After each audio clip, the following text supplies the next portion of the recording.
So, afternoon students, today we will be studying the Stokes Law. So, the Stokes Law it is named after Sir George G. Stokes, who is an English scientist. He was born in 1819 and he has died in 1903. Now, if there is a viscous fluid, then the force, and if a sphere is dropped in that fluid, then what happens is that the force that deters the sphere moving in the viscous fluid, it is directly proportional to the velocity of the sphere, that is v. It is directly proportional to the radius of the sphere denoted by small a, and so mathematically we can write that if varies as v, a varies as a, and a varies as the eta. Now this is called, this eta is the coefficient of viscosity. So we can write that a varies as v a eta. Now f is equal to some constant into v a eta. So it is equal to, that constant is equal to 6 pi into v a eta. So here we have taken 6 pi is the constant. Now the Stokes law has some applications. It is applicable to laminar flow. We have studied what is laminar flow. It is not applicable to turbulent flow. You must remember it. Stokes law is applicable only to laminar flow. It is not applicable to turbulent flow. Next is the maximum velocity attained by a body while moving through a viscous fluid is called the terminal velocity. So what is terminal velocity? It is the maximum velocity attained by a body. A body is moving in a viscous fluid. We have taken here is a sphere. So maximum, when the body attains this a maximum velocity, after which that velocity will not increase, then it is called the terminal velocity. So it is attained, when it is attained, then it is attained when force of resistance of the medium is equal to and opposite to, of course, the force of gravity. Okay.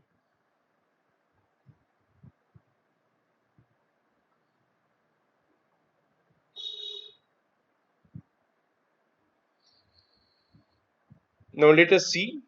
There is a long tube, very long.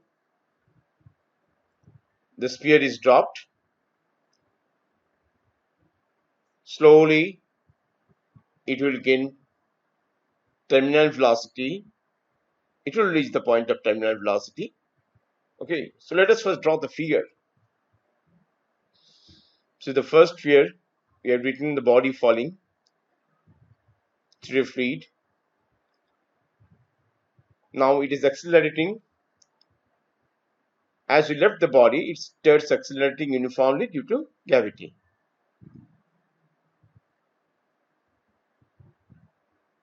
Soon the body gains some velocity. In the same time, the retarding force also increase. The retarding force also increase. This is the retarding force. The body is falling in this direction. Now finally, the viscous force and the buoyant force, it totals up and it gives you the force due to gravity. Now student, you know the buoyant force is the pressure created by the object on the fluid. The buoyant force is the pressure created by the object on the fluid. So here you can see that there's buoyant force and this is the viscous force. So viscous force, this one, and this buoyant force, it gives you force due to gravity, which is m into g. So now net force becomes 0. Therefore, acceleration is equal to 0. Now what is Vt, you know? Vt is the velocity. It is the terminal velocity. It becomes constant after this point. I have told you a few minutes before. Now,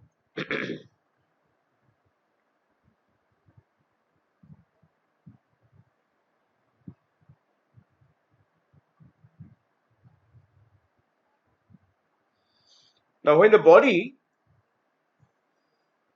what happens in this whole process, when the body falling through this fluid, through a fluid, the body drags the layer of the fluid in contact with it. What happens? In turn, relative motion between different layers of the fluid, relative motion is created between different layers of the fluid. This relative motion is set up. Thus, body experiences a retarding force. Example, a raindrop falling.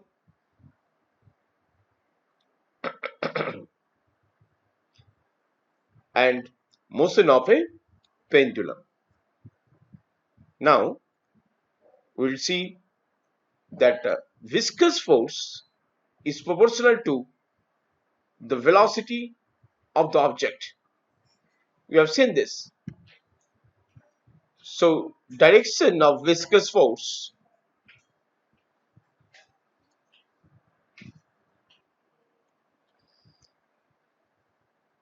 this direction of the viscous force, it is opposite to the velocity of the object. We have seen over here, the direction of the viscous force is opposite to the velocity of the object. This is the viscous force. Now, viscous force also depends on, viscous force also depends on the velocity of the fluid and the radius of the object.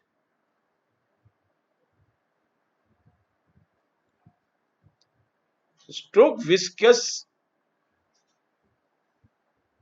drag force F is equal to, we have already seen, it is 6 pi eta AV. The Stokes law is a retarding force.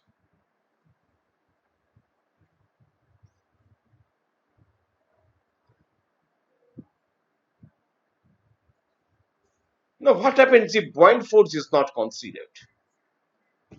If buoyant force is not considered, then 6 pi eta A into terminal velocity is equal to mg. Therefore, simply Vt is equal to mg by 6 pi eta into A.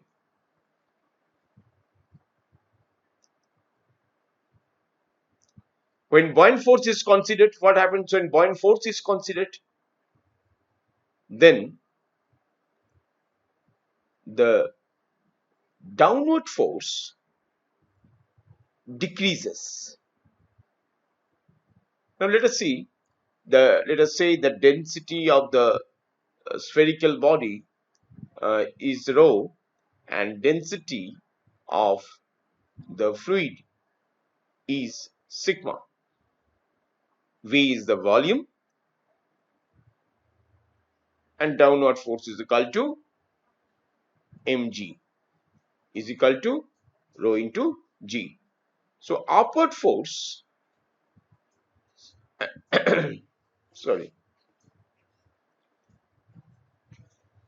mg is equal to sigma vg. Downward force is equal to rho vg, upward force is equal to sigma vg. So net downward force is V. Now this V, what is the V? This is the volume.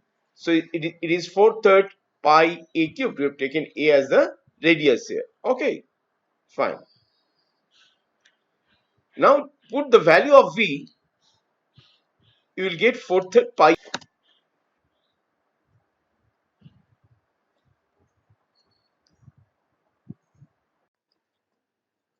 So after putting the values of mg, it is replaced by Vg into rho minus sigma.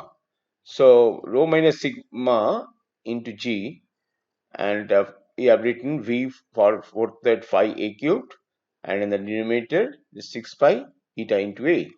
So after cancelling out, now this we have achieved. This is the terminal velocity we have achieved by considering the